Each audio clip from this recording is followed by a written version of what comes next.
Assalamualaikum warahmatullahi wabarakatuh. Ya, sama-sama kita membuka majlis kita dengan lapas umum kitab Al-Fatihah. A'udzu minasyaitonir rajim. Bismillahirrahmanirrahim. Alhamdulillahi rabbil alamin arrahmanir rahim maliki yaumiddin. Iyyaka na'budu wa iyyaka nasta'in. Ihdinas siratal mustaqim.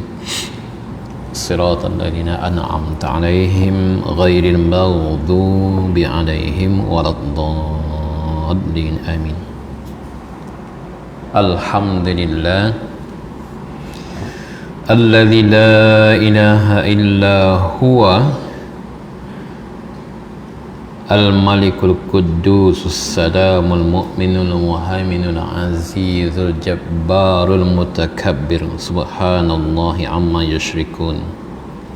Wassalatu wassalamu ala ashrafil anbiya'i wal mursalin sayyidina Muhammadin wa ala alihi wa ashabihi ajma'in. Subhanaka la ilma lana illa ma 'allamtana innaka antal alimul hakim. Rabbi shrah li sadri wa yassir li amri wahlul 'uqdatam min lisani yafqahu qawli. Rabbi zidni ilma warzuqni fahma. Allahumma faqihna fid din wa 'allimna at-ta'wil. Hadirin hadirat yang dirahmati Allah sekalian, segala puji-pujian bagi Allah Subhanahu wa taala yang satu-satunya layak dengan segala bentuk pujian. Jika kita makhluk mendapat pujian, kembalikan kepada Allah SWT atas sebab kurniaan Allah SWT dan rahmatnya yang begitu luas, meliputi segala-gala apa yang kita ketahui dan yang tidak kita ketahui, segala nikmat yang kita mampu kira dan yang tidak kita mampu kira. Demikian luasnya rahmat Allah SWT mengantasi kemurkaannya terhadap hamba-Nya. Allah SWT sentiasa dalam keadaan memelihara hamba-Nya, tidak hanya mencipta tetapi juga menyediakan segala keperluan hamba-Nya, menentukan sunnah untuk dijadikan sebagai satu sistem dalam kehidupan kita ini, sehingga terpelihara segala keperluan dan kesejahteraan kita dalam keadaan kita senang ataupun tidak, dalam musibah ataupun tidak. Dan alhamdulillah kita bersyukur ke hadirat Allah SWT dalam keadaan kita diuji dengan musibah yang ada pada hari ini. Seluruh dunia diuji dengan musibah, kita masih diberi kesempatan oleh Allah Subhanahu Wa Taala dengan rezekinya, dengan peluang kita beribadah, nikmat kesihatan, mudah-mudahan ini sentiasa kita syukuri. Allah telah berjanji di dalam ayat Al-Quran berkaitan dengan musibah ini, wala nabluwannakum bi syai'im minal khawfi wal ju' wa naqsim minal amwal wal anfusi was samarat wa basyiris sabirin. Dan pasti kami akan mendatangkan ujian. Nablu, perkataan nablu ini daripada bala, daripada perkataan yang sama juga terdapat perkataan bala, yang dalam bahasa Melayu dah jadi bala kan. Jadi tapi bala dalam bahasa Melayu ni konotasinya ialah negatif saja. Bala dalam bahasa Arab itu sendiri dia musibah ini salah satu daripadanya, tetapi ia berbentuk ujian dalam bentuk minal khawfi wal ju'i, perkara-perkara yang menimbulkan rasa takut dalam diri kita, wal ju', kelaparan, wa naqsin, dan kekurangan, lacking, kekurangan daripada al-amwal, harta benda kita, yang mana harta benda kita rasakan sebagai tempat kita bergantung, bahkan ada orang kata ini nyawa dia. Wal anfusi, dan jiwa-jiwa, dan as-samarat, buah-buahan, penghasilan. Wa basyiris sabirin, dan berilah berita baik kepada orang-orang yang sabar. Siapa orang-orang yang sabar itu? Dalam ayat yang berikutnya dinyatakan alladzina idza asabathum musibatun qalu inna lillahi wa inna ilaihi raji'un, iaitu orang-orang yang apabila mereka itu ditimpa musibah, mereka berkata inna lillahi wa inna ilaihi raji'un, dan sesungguhnya kita ini adalah milik Allah dan kepada Allah kita pasti akan kembali. Demikian tuan-tuan dan puan-puan yang dirahmati Allah sekalian, sebagai mukadimah kepada kuliah kita, alhamdulillah dapat disambung lagi. Saya masih menyambung tajuk-tajuk berkaitan dengan kemu'ajizatan Al-Quran. Sekali-sekala kita imbas kembali, maksud daripada mu'ajizah, daripada perkataan ajiza ini lemah, tapi mu'ajizah ni daripada perkataan a'jaza. Dalam bahasa Arab ni dia ada perkataan yang transitif, intransitif. Kalau ajiza ini dia intransitif, dia tidak menerima objek. Tapi kalau a'jaza dia transitif, dia menerima objek, dia melemahkan. Mu'ajiz ini perkara yang melemahkan, mu'jizatun perkara yang melemahkan juga, tetapi dia merujuk pada satu-satu perkara. Baik, mu'jizah, kalau kita kembali kepada sifat mu'jizah ini, para ulama dia menyusun ada syarat dikatakan mu'jizah. Dia, kalau kita belajar bahasa Inggeris, asal pelik saja miracles, asal luar biasa saja miracles. Kalau orang lain laju lebih daripada orang lain pun, pecah rekod pun miracle juga, gitu kadang-kadang. Tapi mu'jizah ini kalau kembali kepada maksud asalnya, yang pertama sekali mestilah sifatnya mu'jizah ini ialah kurniaan Allah Subhanahu Wa Taala. Dia tak datang daripada orang belajar, dia menuntut ilmu kemudian boleh menciptakan mu'jizah. Dan yang pastinya bila mu'jizah ini berlaku, dia tak boleh diulang, dia tak boleh, maksudnya tidak boleh diminta untuk diulang, melainkan dengan izin Allah SWT pada rasul-rasul yang telah ada dan tidak pernah ada yang mendahuluinya. Jadi mana daripada Allah Subhanahu Wa Taala. Jadi dia tak macam orang belajar magic, walau aneh luar biasa bagaimana sekalipun, dia kadang-kadang magic ni sama ada trik dia, cekap tangan dia, kadang-kadang dia delusi, delusi mata dan sebagainya. Tapi mu'jizah tidak demikian. Para rasul itu sendiri pun diperintahkan Allah, macam Nabi Musa, diperintahkan Allah, alqi asak. Nabi Musa tak tahu dia itu apa yang kamu bawa. Asa, ya kata Nabi Musa, atawakkau alaih, aku bersandar kepadanya, dan ahushu biha ghanami, dan aku ahush tu bunyi hush, ahushu biha ghanami, dengannya aku mengontrol mengusir kambingku, kata. Maka diperintahkan Allah, alqi asak, kamu lontarkan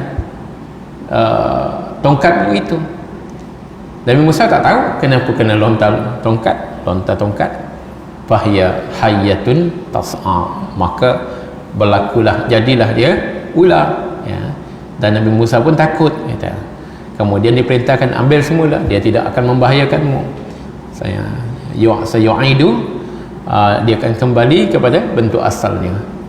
Jadi ini diantara mukjizat yang berlaku pada Nabi Musa, daripada Allah SWT, dan ia hendaklah bersifat khariqul adah, dah tentu tidak biasa, mestilah bersifat luar biasa, tetapi daripada Allah Ta'ala, dan berlaku kepada para nabi, kepada para nabi dan rasul, dan berlaku di hadapan kaumnya. Dia tidak berlaku dengan sendirinya kemudian dia kata aku buat ini buat itu tanpa disaksikan, ya. Dia berlaku, dia disaksikan oleh kaumnya. Kenapa? Supaya kaumnya itu yang yang padanya mereka membawa para rasul itu membawa risalah, akan beriman dengan risalah yang dibawa oleh para rasul itu. Dan lagi satu, ya, taqtarinu bi nafsi zaman, dia kata dia bersesuaian dengan zamannya. Nabi Musa di zaman orang kepakaran mereka ialah sihir-sihir, maka Nabi Musa diberikan mukjizat yang mengatasi sihir, tetapi disangka sihir juga oleh orang-orang ahli sihir itu dan oleh Firaun sendiri, ya, dia sangka sihir. Nabi Sulaiman, di mana kerajaan yang besar, kerajaan dikuasai oleh ada raja perempuan yang menguasainya. Nabi Sulaiman lebih besar kerajaannya. Di zaman Nabi Isa, ya, zaman Nabi Isa berlaku kusta, ya, orang penyakit kulit, ya, leprosy, ya. Leprosy di zaman itu dianggap sebagai uncurable, ya kan, tetapi Nabi Isa menyembuhkannya, ya. Ini sebahagian cerita ni ada dipetik daripada Bible, dia ada cerita, memang ada cerita daripada hadis, tetapi dalam Bible pun, saya dulu sekolah Katolik, saya ingat lagi cerita ni, ya, he cured the lepers, raised the dead. Ini cerita dalam Bible yang ada dalam hadis lah. Kita bukan kata mengajarkan Bible, tapi demikian yang disebut.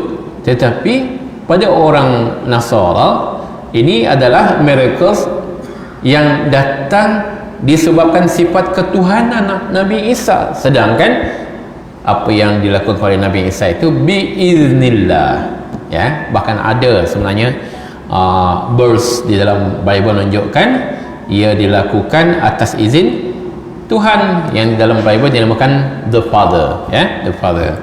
Baik, ini bila berlaku mukjiz ini, ya, tadi katakan syurut, dia syaratnya berlaku pada Nabi sesuai dengan zaman.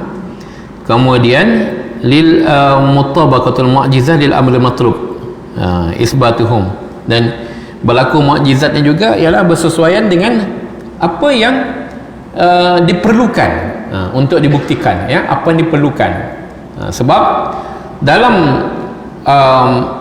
Rasulullah sallallahu alaihi wasallam, itu mungkin saya ceritakan, ya, saya dalam keadaan mana diharapkan berlaku mukjizat, mereka memerintahkan supaya dibuat ini buat itu, nanti saya ceritakan. Baik, kemudian orang yang, dan iaitu para nabi dan rasul, sudah tentunya yang membuat mukjizat ini adalah mereka yang zu akhlaqin mahmudah, mereka adalah orang-orang yang berakhlak mulia.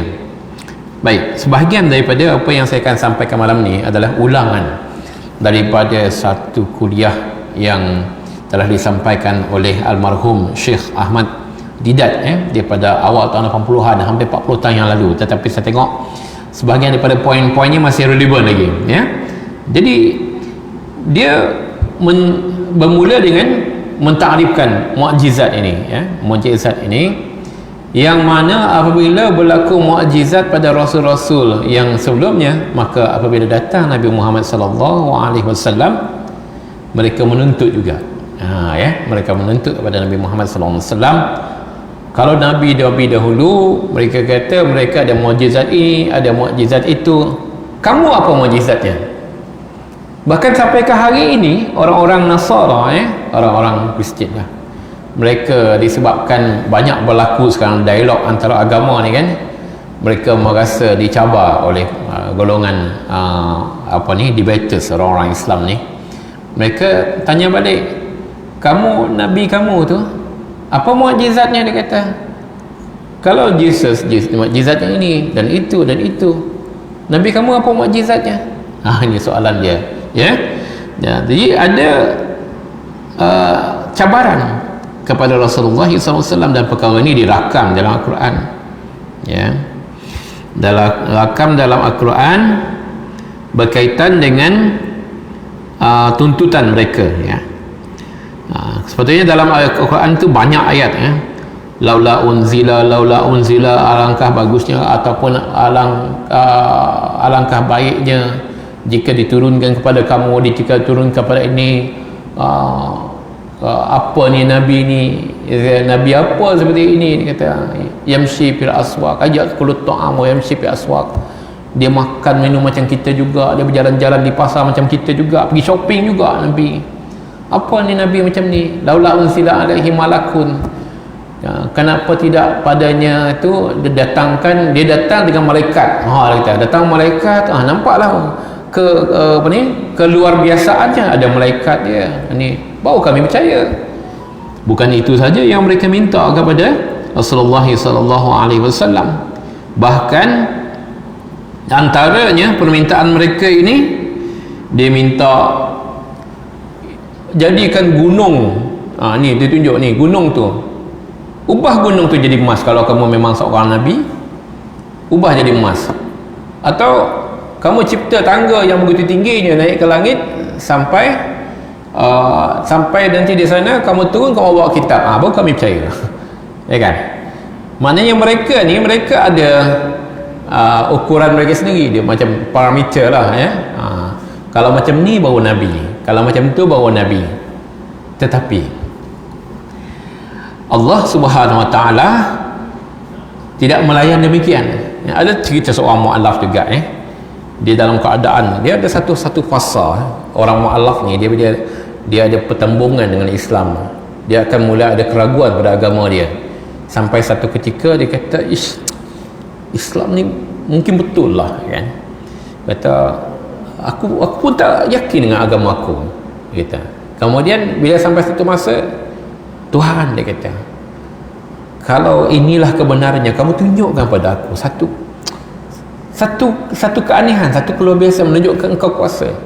Duduk doa dalam bilik gelap, kata. Harapan dia ada bunyi tok ke, ada pintu buka sendiri ke, ada angin ke, macam tu kan harapan. Dia kata berhari-hari saya buat seperti itu. Ini satu kisah, berhari-hari saya buat harap begitu. Rupa-rupanya dia tak berlaku begitu, katanya. Allah ada cara yang lain. Maksudnya kemu'jizatan Allah itu dia tidak mengikut apa yang manusia harap akan berlaku, tetapi Allah SWT akan memberikan apa yang sepatutnya diterima oleh manusia sebagai mukjizat. Baik.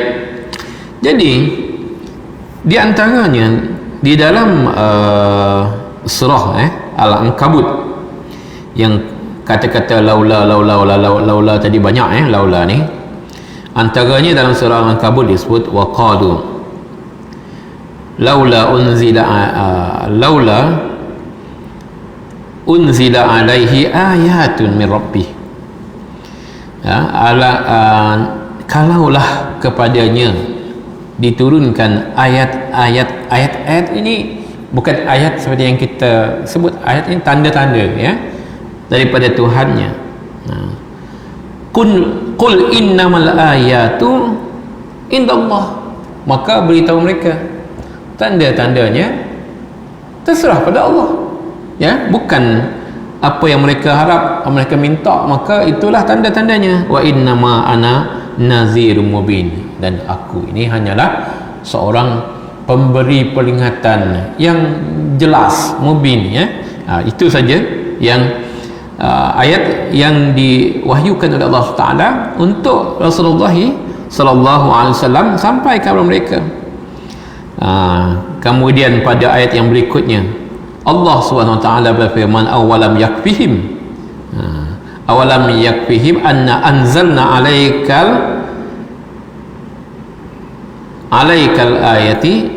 ayati yutla alaihim, ya. Tak cukupkah yang kami turunkan kepada kamu ayat-ayat yang terkandung dalam Al-Quran itu, yutla alaihim, dibacakan ke atas kamu, inna fi dzalika la rahmatan wa zikra, dan sesungguhnya pada ayat-ayat itu terdapat rahmat kasih sayang Allah SWT dan peringatan liqaumi yu'minun, bagi kaum yang beriman. Baik, jadi ini menunjukkan secara nyata bahawa mukjizat yang mereka harapkan itu dia ada pada Al-Quran, ada pada Al-Quran. Allah nyatakan mukjizat utama yang ada pada Rasul itu ialah Al-Quran, ya. Para ulama kalau dalam bahasa Inggeris sebut sebagai the miracles of eloquence, ya, Al-Quran itu, kerana bahasanya yang utama sekali, linguistic miracles, ya. Baik, apa yang dapat mereka saksikan dalam Al-Quran? Ini perkara ini dah banyak juga dalam kuliah-kuliah saya sebelum ni saya sebut, ya. Pertama sekali, Rasulullah SAW dia seorang yang ummi.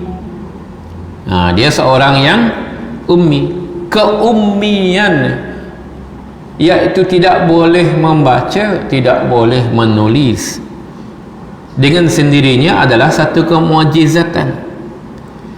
Sedangkan di mana Rasulullah SAW itu dilahirkan, dibesarkan, mereka kenal baginda sallallahu alaihi wasallam bukan seorang yang belajar, bukan yang seorang yang terpelajar, bahkan tidak hidup di bandar, ya kan.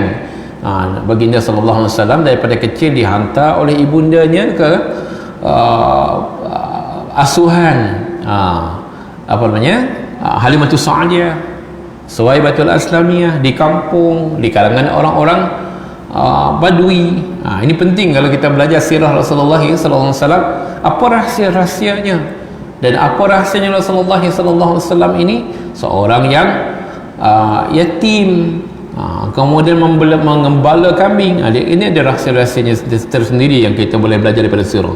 Salah satu daripadanya ialah menunjukkan baginda sallallahu alaihi wasallam tidak seperti orang-orang yang hidup di dalam biasanya tamadun ini diukur kepada urban area, kan, di bandar-bandar.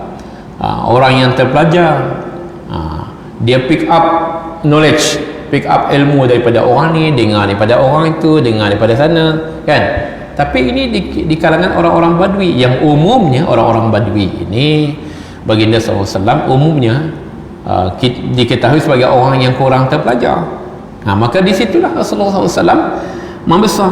Bagaimana mungkin seorang yang hidupnya daripada kecil sampai ke dewasanya tidak dikenali sebagai orang yang boleh membaca, kemudian tiba-tiba boleh menulis Al-Quran, ya.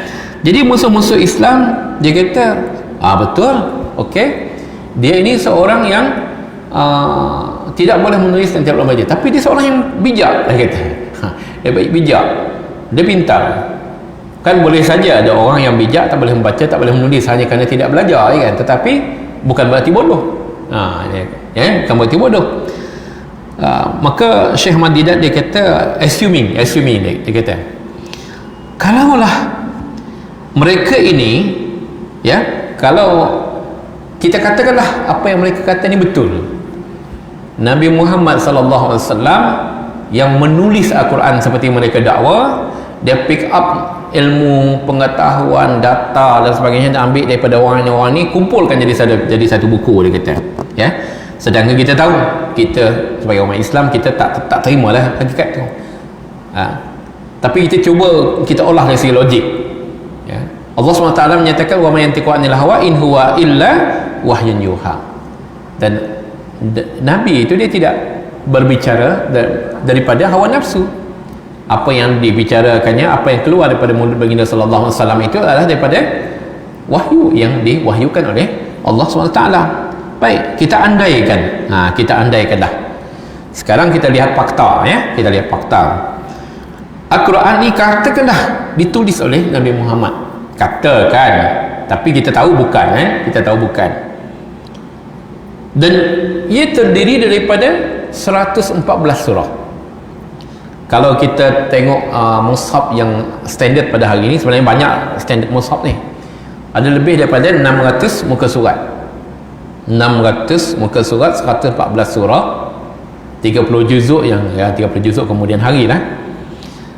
Kandungannya, Masya Allah, bahasanya, kalau kita tanya kepada orang-orang yang pakar bahasa, luar biasa. Sedangkan Nabi Muhammad sallallahu alaihi wasallam daripada kecil dia bukan seorang penyair. Bahkan Aisyah radhiyallahu anha berkata Nabi ni dia bukan seorang yang gemar syair, dia kata. Tapi bahasa Al-Quran, bahasanya mengatasi bahasa syair. Kita tak kata Quran tu syair, mengatasi bahasa syair. Kandungannya meliputi segala macam bidang, segala macam ilmu yang diketahui pada masa itu dan tidak diketahui lagi masa itu, tetapi di kemudian hari ternyata penemuan-penemuan saintifik menepati banyak perkara dalam Al-Quran. Yang itu kita tak cerita, ya. Baik, yang jelas itulah kandungan Al-Quran. Katakanlah ditulis oleh seorang manusia bernama Muhammad sallallahu alaihi wasallam. Sekarang kita banding dengan satu kitab yang lain.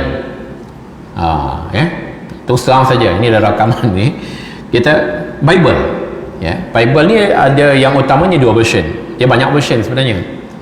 Yang satu version pun ada revised version lagi, ya. Baik, yang paling kurang dia ada 66 books Bible, ya. Kalau Katolik dia ada 73 books, ya. Daripada 66 books ni, dia dipecah dua menjadi Old Testament, New Testament. Old Testament is supposed to be Taurat lah, yang diambil daripada zaman sebelum Nabi Isa alaihissalam.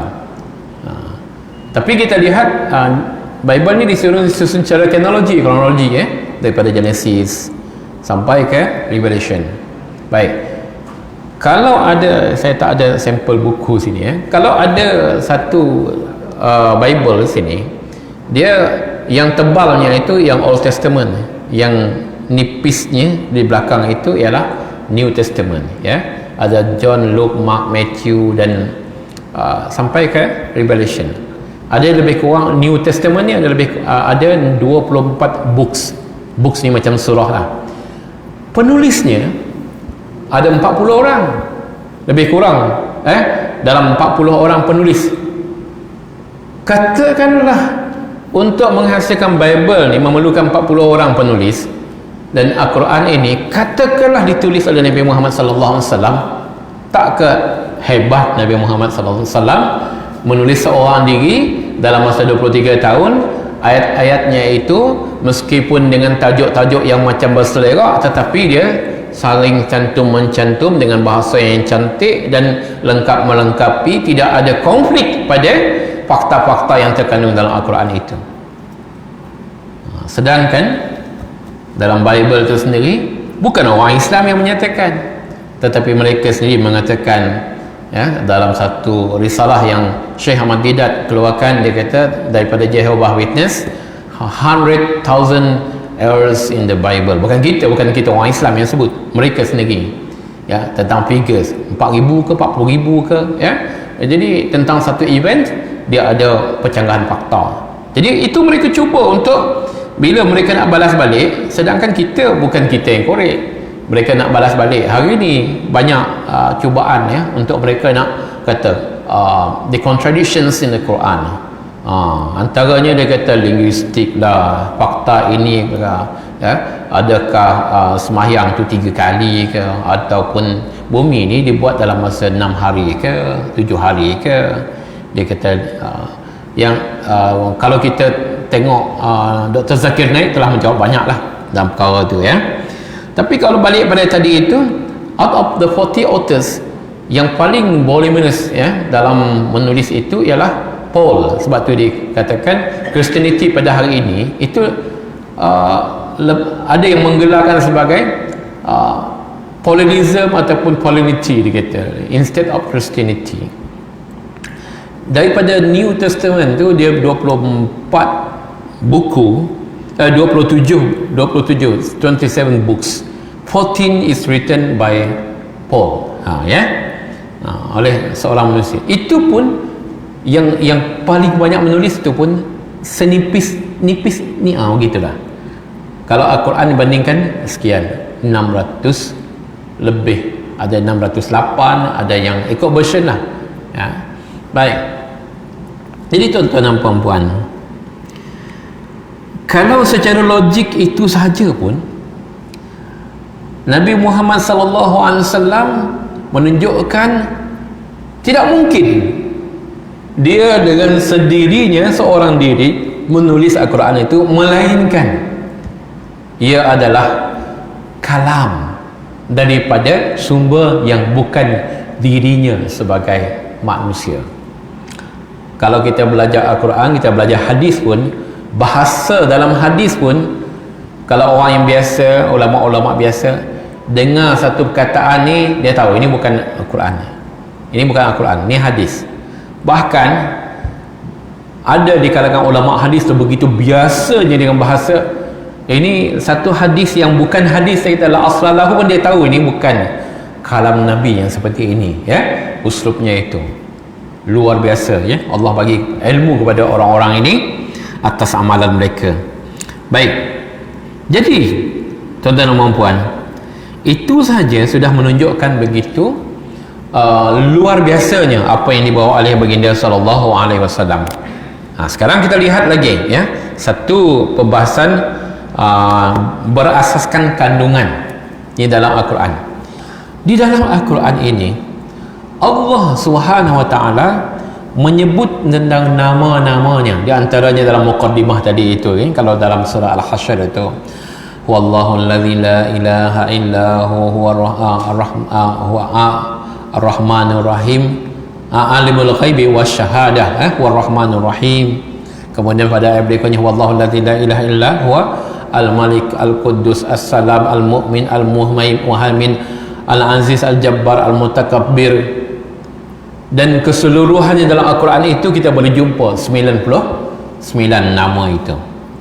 Ini Syekh Ahmad Didat kata begini, kalaulah dikatakan Al-Quran itu ditulis oleh Nabi Muhammad, alangkah hebatnya seorang manusia bernama Muhammad itu boleh memberi sifat Tuhan itu dengan 99 attributes dalam Al-Asma'ul Husna itu, 99 attributes of God. Dia kata, coba kalau kamu sebagai manusia biasa saja, pakar bahasa sekalipun, kalau kamu nak memuji Tuhan, coba berapa banyak sifat Tuhan yang kamu boleh puji. God of love, God of heaven, God of ini. Dia kata the most kita boleh sifatkan Tuhan off hand saja, off record, off hand got off record, dia kata the most is 1,000, dia kata 12 paling banyak lah, dia kata. Tapi ini seorang manusia nama Muhammad sallallahu alaihi wasallam, kalau dah dia menulis Al-Quran ini, alangkah hebatnya boleh memberikan nama 99 unique names, sifat menyifatkan Allah Subhanahu wa taala. Masya Allah, dia kata Syekh Ahmad Didat, kalaulah ia ditulis oleh seorang manusia yang luar biasa. Maknanya keluar biasaannya ini adalah datangnya daripada Allah SWT. Tak mungkin Nabi Muhammad SAW sendiri boleh menyifatkan dengan sedemikian banyaknya nama-nama tentang kehebatan, keunikan Allah Subhanahu Wa Taala.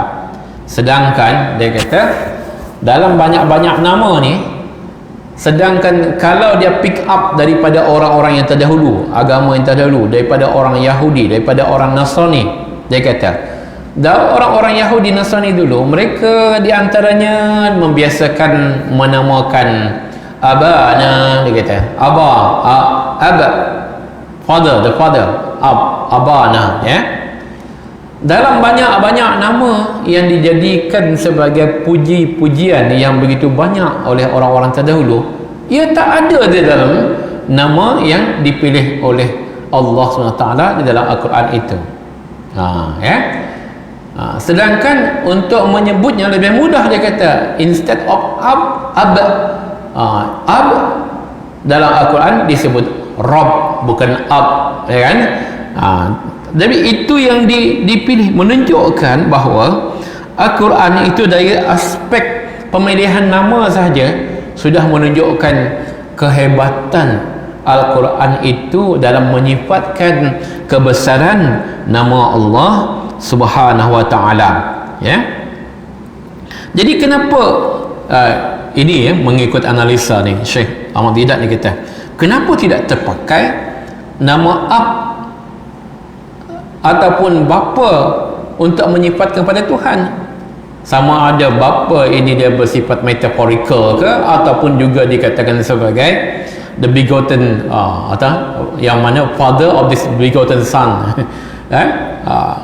Jadi dia kata sebab nama itu sendiri dia terdedah kepada penyalahgunaan. Jadi penyalahgunaan nama itu ada yang mengatakan, dia kata ini sebab yang kita tahu dalam Bible itu sendiri sebenarnya dirujuk kepada son of God. Ada sons of God itu bukan hanya Jesus, tetapi ada Ezekiel, ada beberapa nama saya lupa dah lama tak baca subjek ni. Baik, hanya dalam John 3:16 tu dikatakan the begotten son of God. Dia kata is terdedah kepada abuse. Dia bagi beberapa contoh lah, sebab ada beberapa perkataan contohnya lah ada perkataan ni bagus makna. Contoh perkataan tu bagus maknanya. Comrade, di Malaysia ni ada satu golongan suka memanggil kawan dia comrade. Comrade ni dia kata maksudnya companion, kawan, sahabat, kawan seperjuangan. Tapi dia kata imagine kalau saya berada di Amerika, saya panggil kawan saya comrade, dia kata tak ke saya nanti jadi perhatian orang-orang Amerika, sebab zaman itu orang Amerika ni anti komunis, dan umumnya perkataan comrade ini dipakai oleh komunis. Saya tak terbayangkan ini di Malaysia ni ada satu kumpulan suka memanggil kawan comrade. Komunis ke? Saya tanya aja itu tuan-tuan cari nanti kumpulan mana yang suka memanggil kawan nama comrade. Jadi sebab, tapi maksudnya bagus, cuma konteks penggunaannya itu untuk apa? Begitulah dalam Al-Quran, perkataan-perkataan yang mudah terdedah kepada penyalahgunaan ini dia tidak digunakan dalam Al-Quran.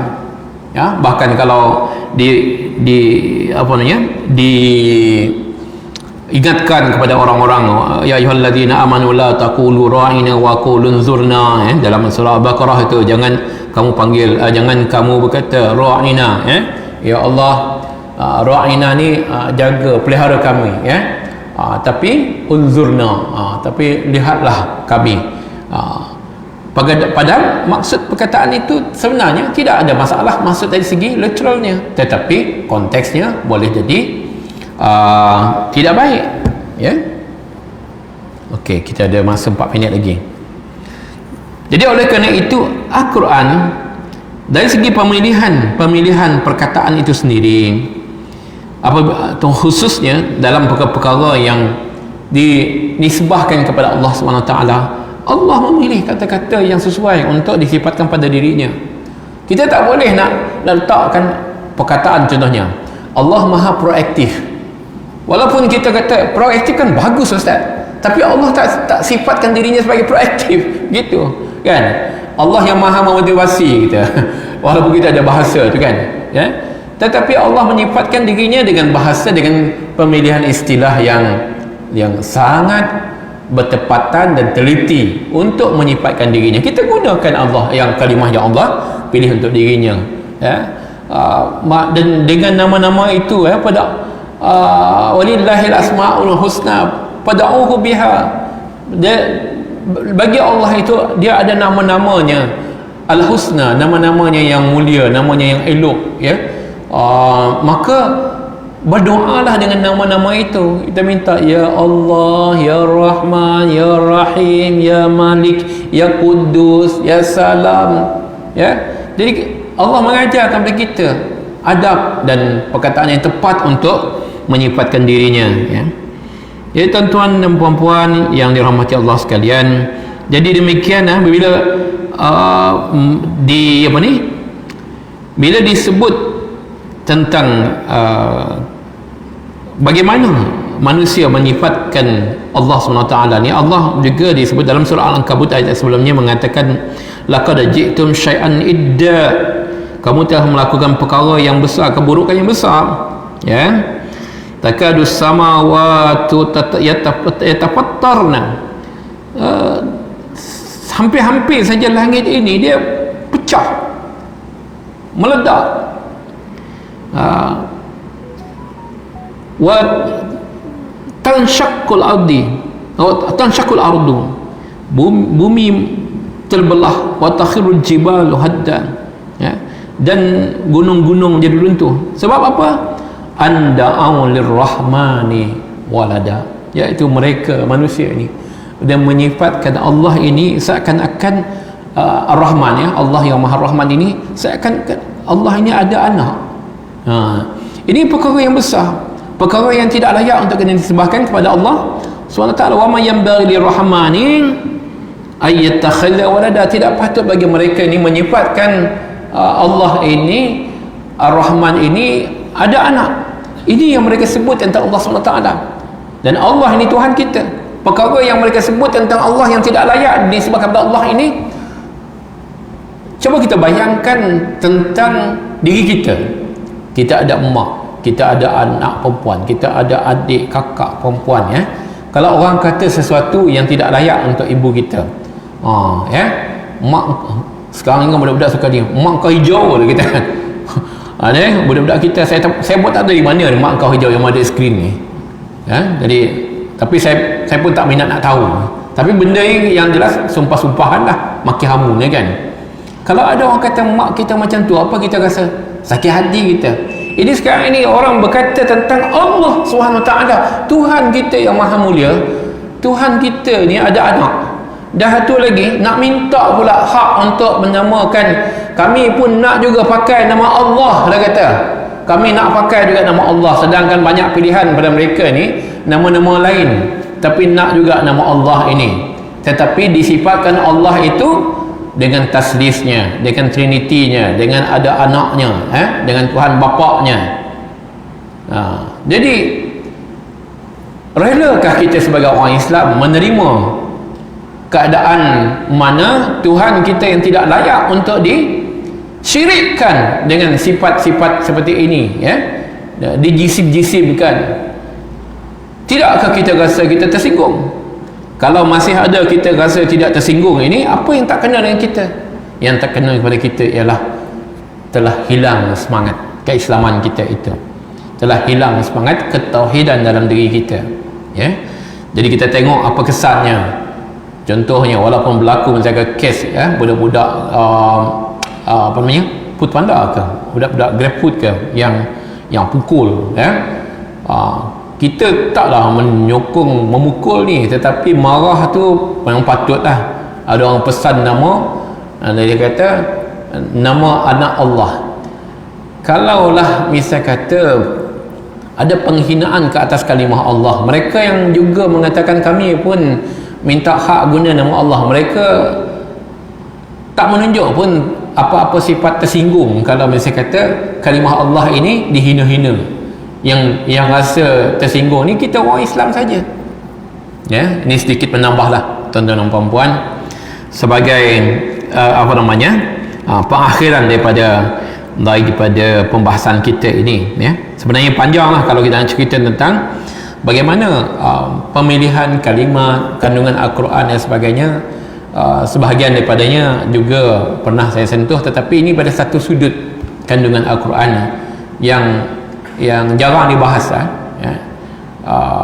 Sebelum ni kita bahas dari sudut bahasa, banyak yang membahas dari sudut ilmiah, tetapi ini dari sudut pemilihan kata-kata yang terkandung dalam Al-Quran, yang mudah-mudahan akan menjadi renungan pada kita betapa Allah Subhanahu Wa Taala memelihara kemuliaan Al-Quran ini, dan kita sebagai umat Islam juga patut mengambil peranan yang besar dalam memelihara kemuliaan Al-Quran ini, ya. Jangan sampai tercemar, dan mudah-mudahan kita adalah hamba-hambanya yang menjadi ahlul Quran. Bismillahirrahmanirrahim. Alhamdulillahirabbil alamin, wassalatu wassalamu ala asyrafil anbiya'i wal mursalin sayyidina Muhammad wa ala alihi wa sahbihi ajma'in. Allahumma anfa'na bima 'allamtana wa 'allimna ma yanfa'una wa rzuqna ilman yanfa'una. Allahumma rzuqna fahman nabiyyin wa hifdzal mursalin wa ilham malaikatikal muqarrabin. Allahumma ja'al jam'ana hadha jam'an marhuma wa tafarraqana min ba'dihi tafarruqan ma'suma. اللهم ادفع عنا البلاء والوباء والغلاء والجنون والبرص والجذاب ومن سيء الأسقام والفحشاء والمنكر والمحن والفتن ما ظهر منها وما بطن عن بلدنا هذا خاصة وعن بلدان المسلمين عامة صلى الله على سيدنا محمد وعلى آله وصحبه أجمعين والحمد لله رب العالمين. تقبل الله منكم.